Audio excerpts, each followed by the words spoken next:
Businesses thrive by knowing customer insights because today's insights are tomorrow's facts.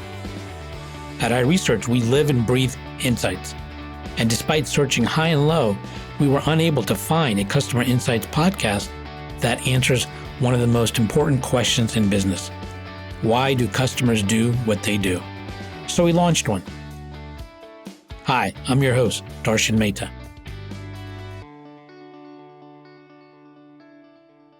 I am really looking forward to today's episode where I'm talking to Ashutosh Mahindru. He is the founder, CEO in Foodtech Ventures, bringing food delivery to the 21st century.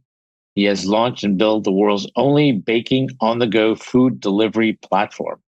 That's a mouthful, but I think if you have his pizza, you'll be even much happier. He's going to tell us all about this. So welcome to the show, and pleasure to have you. Hi, Darshan. Thank you for such a generous introduction. Pleasure to be here. Sounds yum, doesn't it? Makes me want to go and grab a pizza. Well, before we get into that, I want you to tell me about your journey and some of the aha moments that you've experienced and had to get you to where you are today. It is such an interesting topic, aha moments, because each one is enough to change anybody's life. And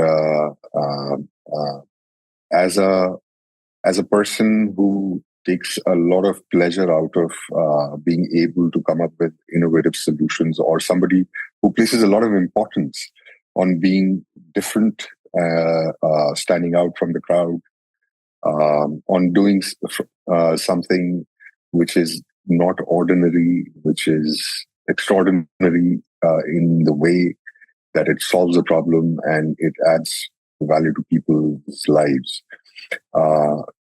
I guess even without realizing, one thing I would chase more than anything else would be these aha moments. So I'm glad we are having a conversation consciously about it today, because it's certainly a very enriching, rewarding moment. As far as my journey is concerned, specifically related to the aha moment that led to this venture, I guess destruction is the foundation on which creation is built, and pain and turmoil and struggle with an issue is a very key ingredient with somebody coming up with anything which is worthwhile. So I come from a business family, and I always seen business and aspired to do business. And in business, one of the hardest things to do is to sell yourselves. And I've been in sales all my life, especially in the B2B segment. And a large part of that was spent in selling commodities, where you can imagine there is very little differentiation whatsoever. And I would just dream about being in a position where I would not have to do any hard sell, and the customer would walk in because my proposition was so compelling and so different. And this has been something that has been on the back of my mind throughout my career. And therefore, I've always looked for ways to differentiate whatever it is that I'm doing, because at the end of the day, that is what will sell a product or a service more than anything else, a differentiation which a consumer values. I was going to go back to something you said a minute ago.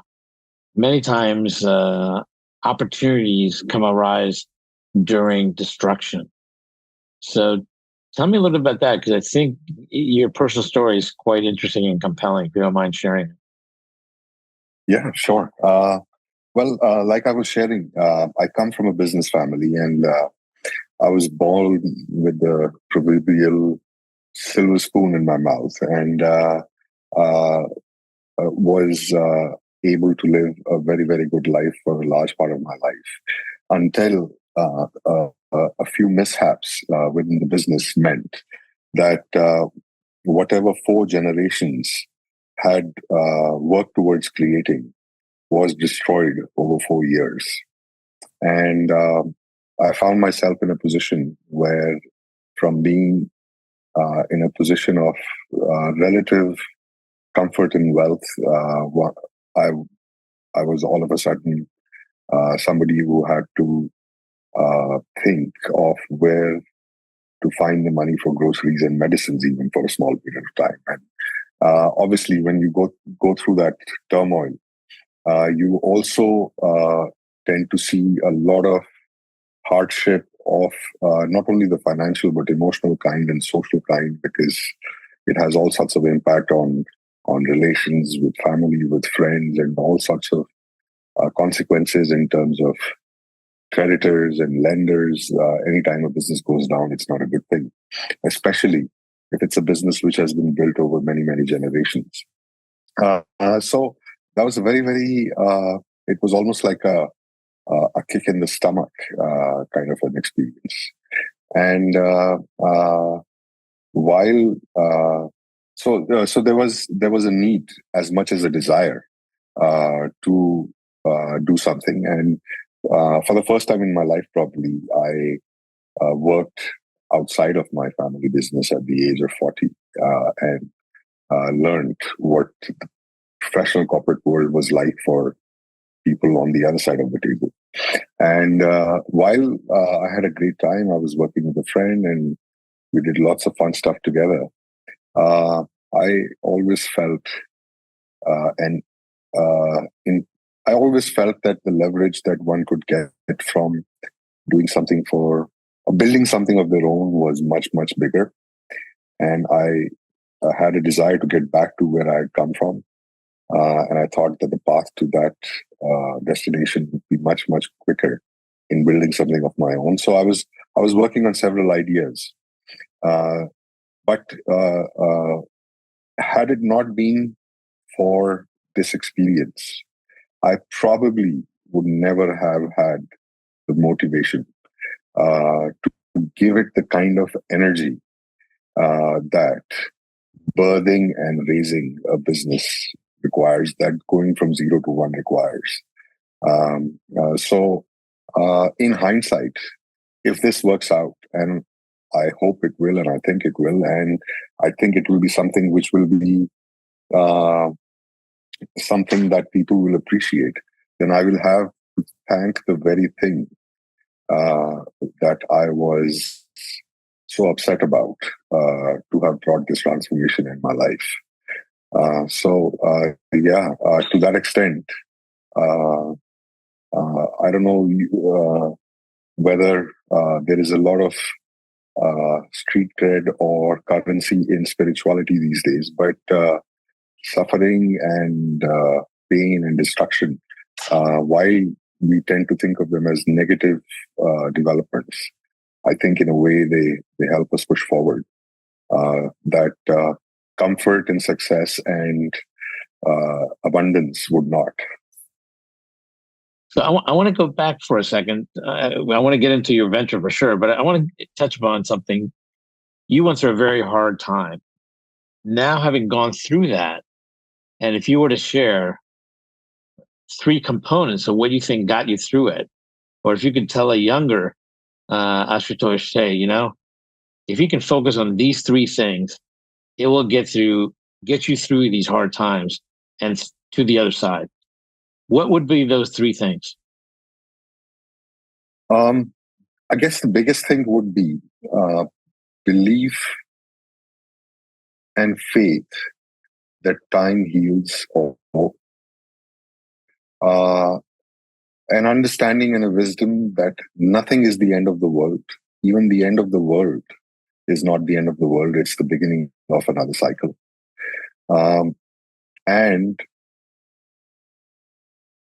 90% of getting through difficult times is not, of course, you have to do a lot You have to be able to get up. You have to be able to motivate yourself when everything is going against you.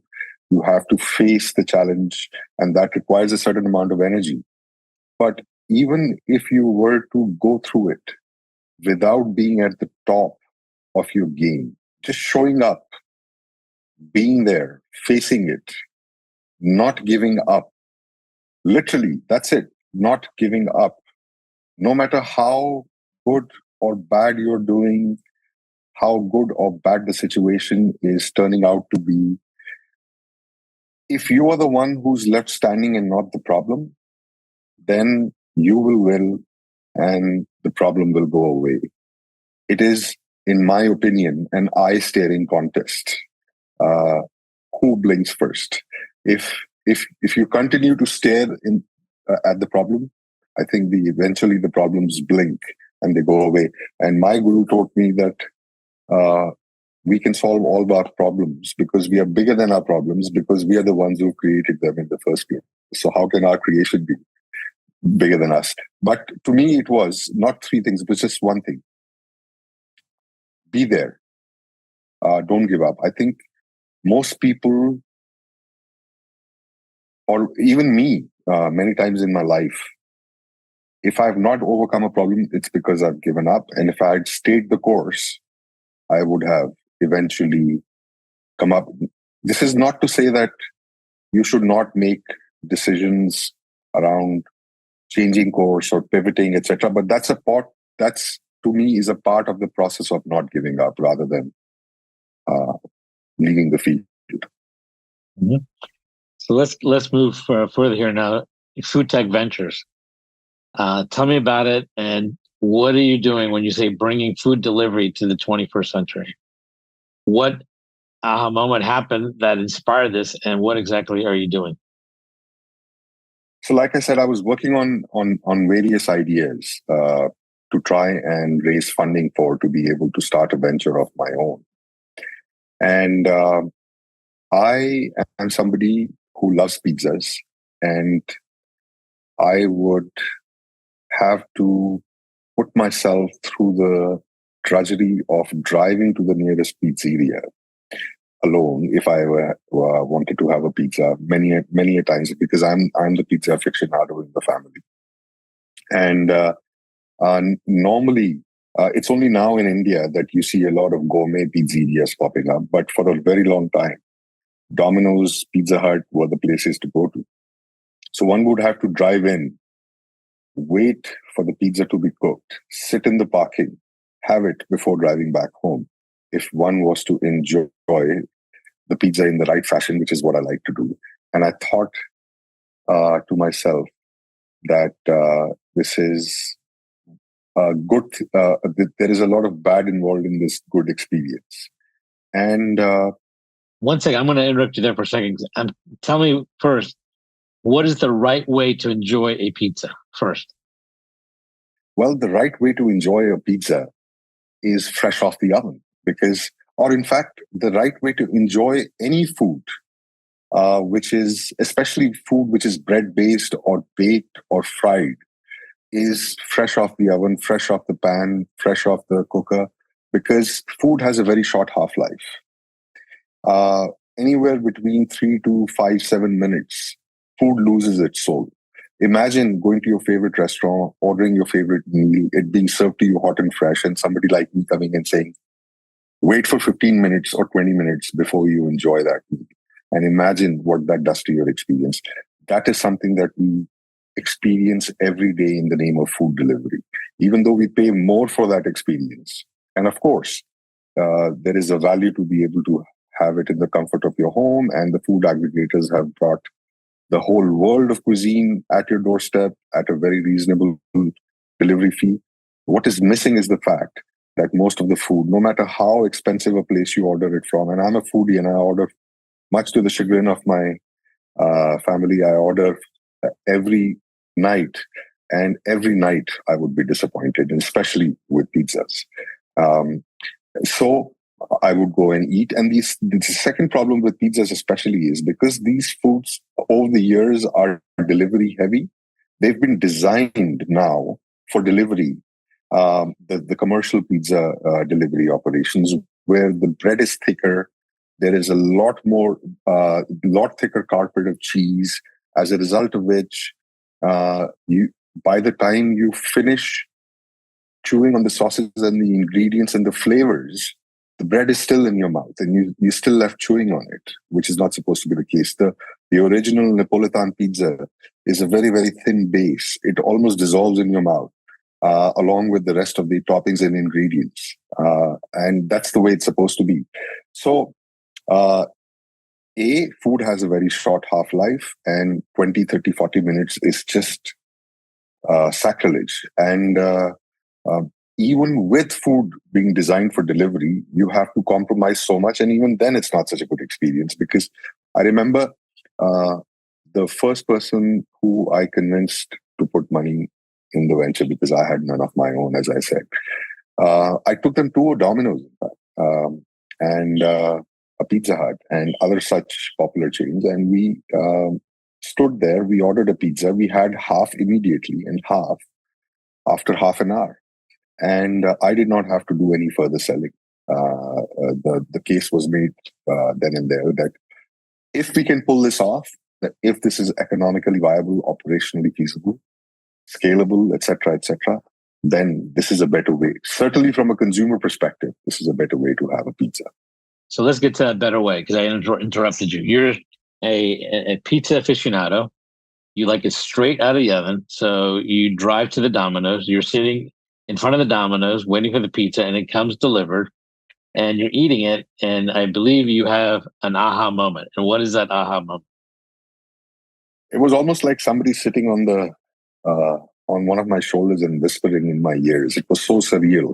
I don't know what led to it. I have my guesses, but the aha moment was like somebody was talking to me. Some third person was talking to me and saying, instead of baking and then delivering, you should be baking while delivering, in a manner that the food is ready just when it reaches you, so that the oven to table time is exactly the same as it would be in a restaurant. So explain that in more detail, exactly what you mean. You're saying, if you were saying, instead of baking and then delivering, you're actually baking while on the way to deliver it fresh and hot out of the oven. Absolutely. So as far as the consumer is concerned, we are a normal pizza delivery service. Just like you would order on your normal pizzeria, you would order on us. And then we have a way to assign your order to one of our mobile pizzerias, which we may get into more detail about as we go further along. And that pizzeria would start driving towards you and say, so you're 20 minutes away. They will factor in that time. And for example, 12 minutes into the journey, they'll start preparing the pizza. 15 to 16 minutes into the journey, they'll start baking the pizza. 18, 19 minutes into the journey, they'll start packing the pizza. And 20th minute, when they reach you, or 21st minute, give or take a few minutes, they'll be ready with the packed pizza and give it to you fresh and piping hot. And it would not be a pizza which is designed for delivery. It would be a pizza which is authentic the way a pizza is supposed to be, which is actually worse if you were to deliver it than a pizza designed for delivery. Okay, so when you say they, explain in detail what you mean by they and how you're actually doing this. This is, I assume, a truck. Is that correct? Well, it's the size, the footprint of the van that we use, or the mobile pizzerias, as we call them, is very, very small. They're about 13 feet by 6 feet, and the kitchen itself is about 8 feet by 6 feet. So it's like a milk delivery van. And one of the reasons I wanted to keep it very, very compact is because pizza delivery on traditional modes of transport, especially in the developing world, like in India, is done on two-wheelers, which can reach anywhere. So we had to keep the size of the van very, very compact, so that it could reach any nook and cranny, and you would not be compromising what you can do because of the size of the vehicle. So it's a small vehicle. 6 feet by 8 feet is the size of the kitchen. So imagine in a 48 square feet area, we've fit in an entire pizzeria. It almost looks like a very tightly packed, I wouldn't dare use the word space capsule, but in terms of the usage of space, every square inch has been planned because you need raw ingredients. So one of the things that was clear to me was that in order to elevate the experience of the consumer, there was no way that we were going to regress the experience in some other manner.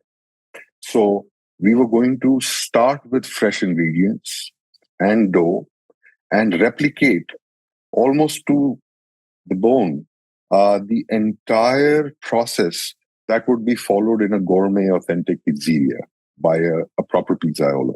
So we need fresh ingredients and dough and a place to store them. We need the working surfaces to be able to turn this dough and ingredients into a raw skin topped with the right ingredients. And we need to be able to bake it at 500 degrees centigrade for 90 seconds, which is what a Napolitan pizza is traditionally supposed to follow. And we need to be able to garnish it, cut it, pack it, carry all the ingredients and the packaging. And we need to be able to do all of this while ensuring quality and while doing all of this on the go.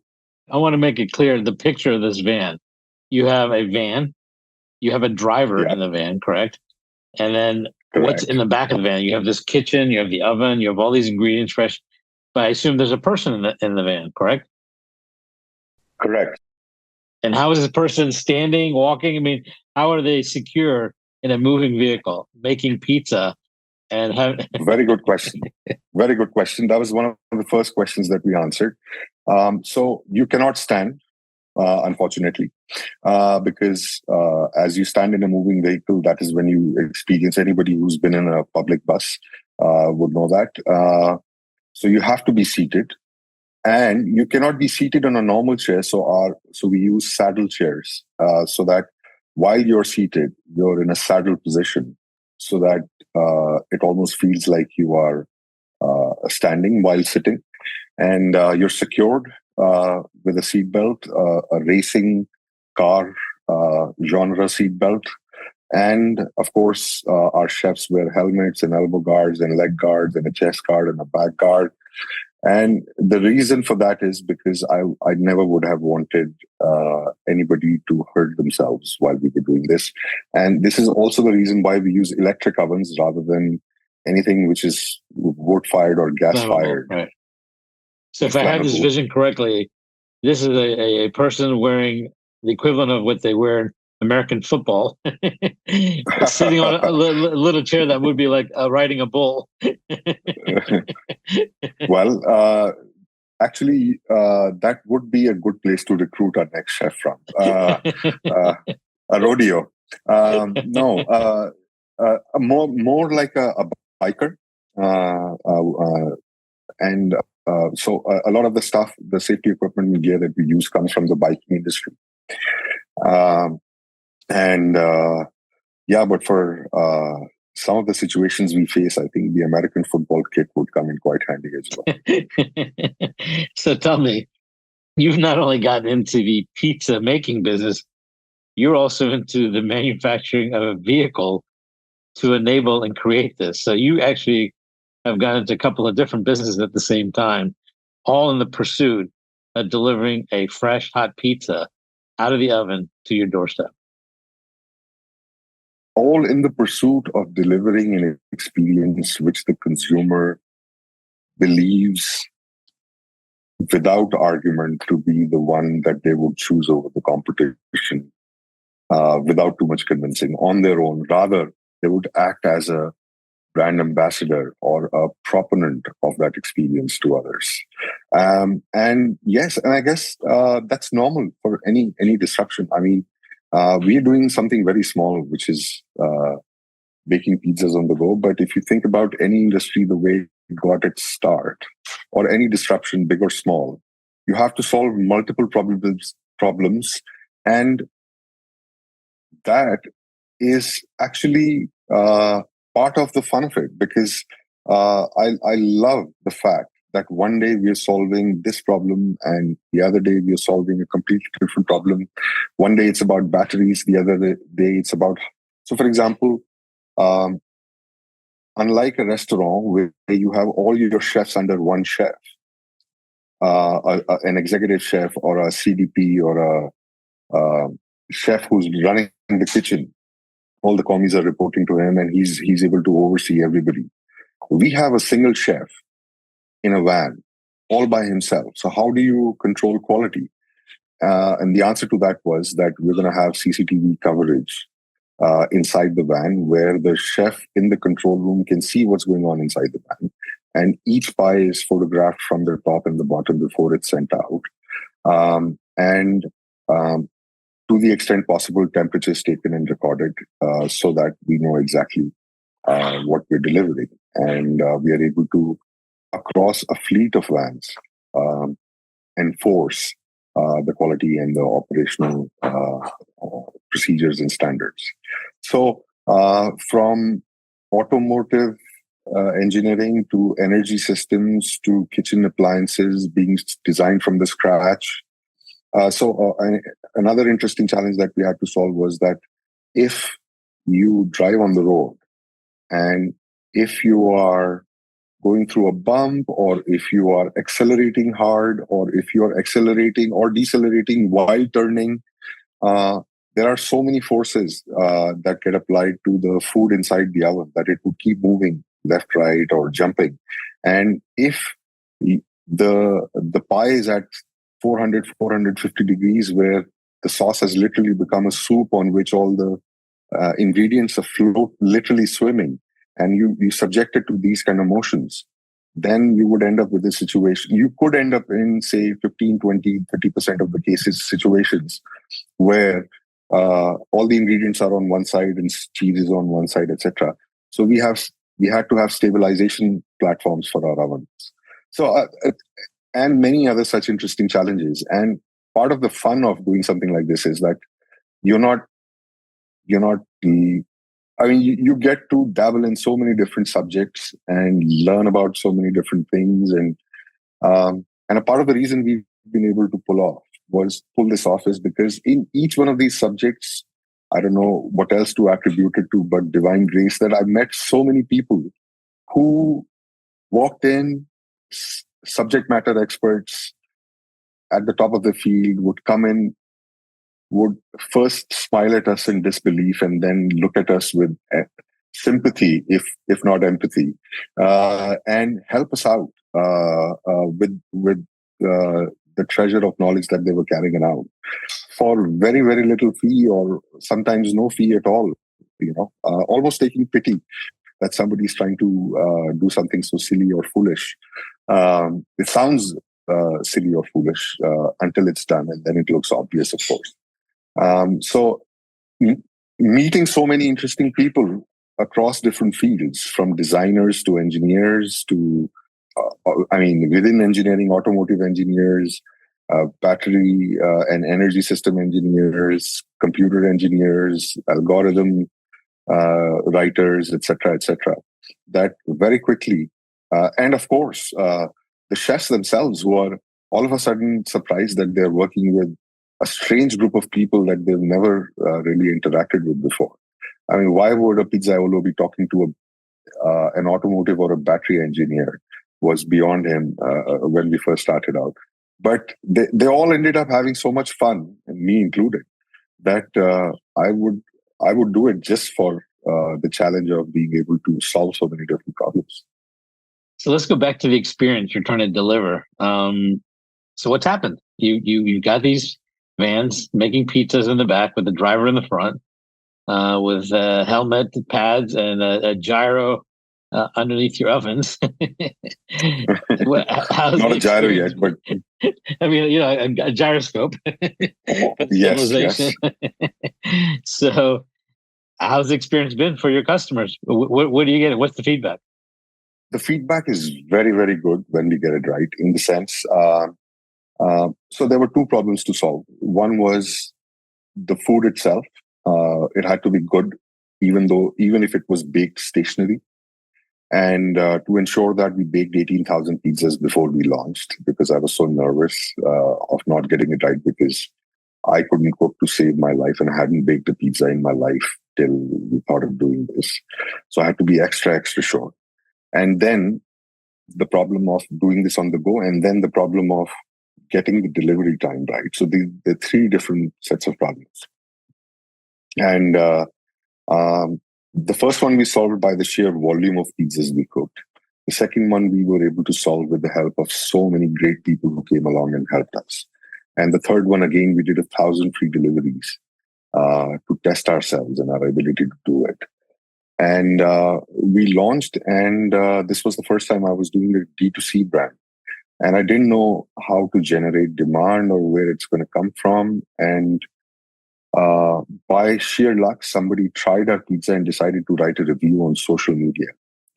And it just went viral from there. And we kept on getting good reviews after good reviews. There were bad reviews in there as well, because, you might feel that it's only pizzas that you're delivering. But if you happen to do a good job and somebody has recommended you to somebody and they happen to be a diabetes patient, then they've just taken an insulin injection in time for your pizza delivery.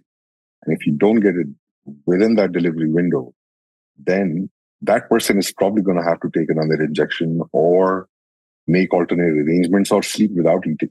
And, or for that matter, for example, if the children are involved and it's a school night and you've been recommended and you are supposed to deliver for dinner, and if you're late by 15, 20 minutes, then the kids are going to go to bed disappointed for not having seen the van. So there have been times, especially early on in our journey, where we were still figuring out the ropes and we goofed up. So it was extremes. We either got 5-star reviews because people, and thankfully 90% of them were 5 stars, but there were times when we goofed up, and because the expectation was set so high by the people who were recommending, it was butchery. It was, I mean, the angst of the consumer was very, very understandable, but at a personal level, something that took a lot of getting used to, because to see somebody so disappointed in you is as bad as somebody elated with your product and service. So throughout this process that you've been doing in the development stuff, are there any standout aha moments that you'd like to share with us that say, this was a real revelation that I now know? There are two kinds. One, we just fell in our lap. And so there were moments of inspiration. And we were like, wow, we thought of this and it worked and it clicked and it fit in the right place, from the word go. And there were other aha moments where it wasn't that obvious and it was hard graft and lots of hidden trials and working through the problem. And trying many things and coming across the solution. So, for example, energy systems.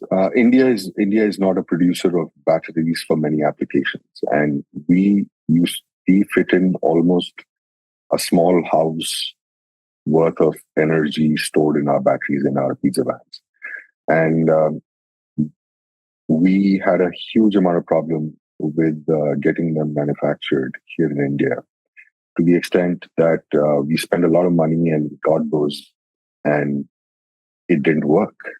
And for a moment, the existence of the entire venture came under question. But having faced what I had in my life, I wasn't as phased. Having faced, I wasn't phased. And it meant spending 4 or 5 nights in a row for several months at the office, not going back home, working through the problem, doing a mini PhD in energy systems myself, and figuring out how to fix the problem. So this was the hard graft kind of aha moment, where it wasn't one aha, but you worked and you worked and you worked till you got it right. And then there were other times when uh, we thought we'll do this, and it happened like a flip of a switch, and it worked. For example, the packaging that we use is very environmentally friendly, and it is very unconventional for a pizza business. We use terracotta plates primarily because they absorb moisture and don't let the pizza get soggy. And you can heat the terracotta inside the ovens to keep the pizza warm, even for the 3 to 5 minutes that it takes for it to get delivered. And we were able to get it right in the first time. And not only did it serve a functional purpose, it turned out later on that people really loved the packaging, and many a times were ordered because of the packaging. So both kind of aha moments. So what stage are you at now? You started this, when did you start this? So we launched in May of 21 with 2 vans, and we were beyond break even pretty soon in the first 6 months without having spent any money on marketing, purely through word of mouth. Then we ran into the problem of being very well funded, in the sense we got a lot of money, more than what we knew what to do with, and we got in a rush to take over the world and expanded quite quickly in terms of building capacity. Faced a lot of challenges with the new capacity that we had commissioned, because all of this was being done for the first time. And by the time we solved the problems of the capacity, we realized that we'd hit a funding winter. And we are now having to again face the challenge of having to promote our product and service in a very crowded, in a very competitive market without any marketing dollars. So that's also an interesting challenge. Now I'm doing a sort of a mini PhD on marketing and digital marketing, and how to spread the word without spending a lot of dollars, which is a great learning experience once again. But that's where we are at. So we went from 2 to 14 vans, and we were break even at 2. We are now trying to achieve break even and profitability at 14. Interesting. So what do you see next in terms of for your food delivery, and maybe even for pizza? What do you envision happening as you move forward? I think the man in a van is a good concept. It works, but for the model to really scale, I am of the opinion that we're going to have to do this robotically without a man in the van. It cuts down the cost of the capital invest. It cuts down the capital investment drastically, and it cuts down the operational cost drastically, and it allows us to offer the product at a price point where it can replace or it can compete with mass offerings, so that this, what should be a standard experience for pizza, is available not only to customers who are willing to pay a little bit extra, but also customers who want an economical price experience and delivery. Although for us, the premium end of the market is very large in itself. Surprisingly, in the kind of cities that we want to operate in, which is the metros all around the world, it's 35 to 40% of the market. But I feel that this is something that should be available to everybody, and I think robotics and mechanization is going to help us get there. It's going to help us scale faster. It's going to help us compete at a lower price point, and it's going to help us deliver consistency. And with the help of technologies like ML and AI, with every delivery, the machine gets smarter and better at because you're able to plug in the feedback and the the cooking process and connect the two and let the software figure it out for itself, or so I think at least. I'm not an expert on any of these fields, but probably why these leaps of imagination. So it sounds like while you're working on your digital PhD of marketing, you're actually also initiated a new PhD in robotics. Well, believe it or not, the day I thought of this idea, one of the first calls was to a very good friend of mine who runs a robotics business. And we hadn't even drawn the back of the envelope business plan. And we struck a deal to exchange equity in the business in exchange for technology. And over the course of the last 1.5 years, we've been working on the culinary process and the robotic process in parallel. It seemed like a daunting task, but I think we figured out a way to do what many teams across the world have been trying to do, which is to come up with a robotic pizzeria, but to do it in a manner where we don't compromise on the spread of pizzas that we offer or the quality of pizzas that we offer, while dealing with the complexity of putting together probably in a pizza menu, something like 25, 30 different ingredients on 14 different varieties of pizzas, and doing it in a manner that betters what a human can do, or at least matches what a master pizza can do.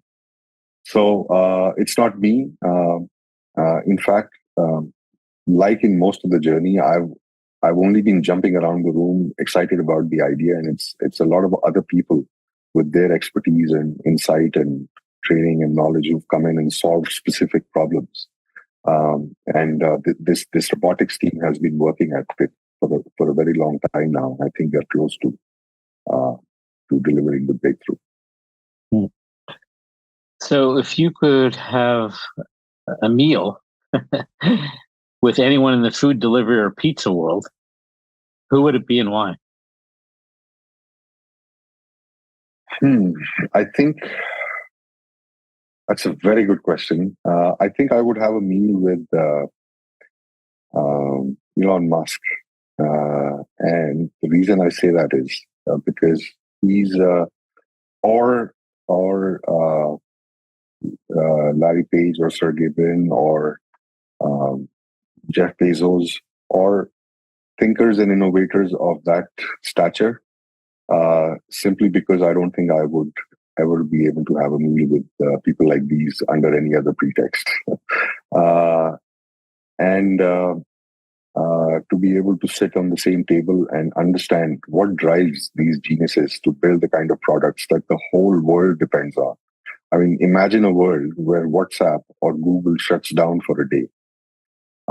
What a state of panic that would create. It would be as big an event as any other catastrophe that we can think of. So one would like to ask the same questions that you're asking me to these people. So what's behind all of this? Where did it come from? How did you manage to do this within one lifetime? What takes usually or used to take generations?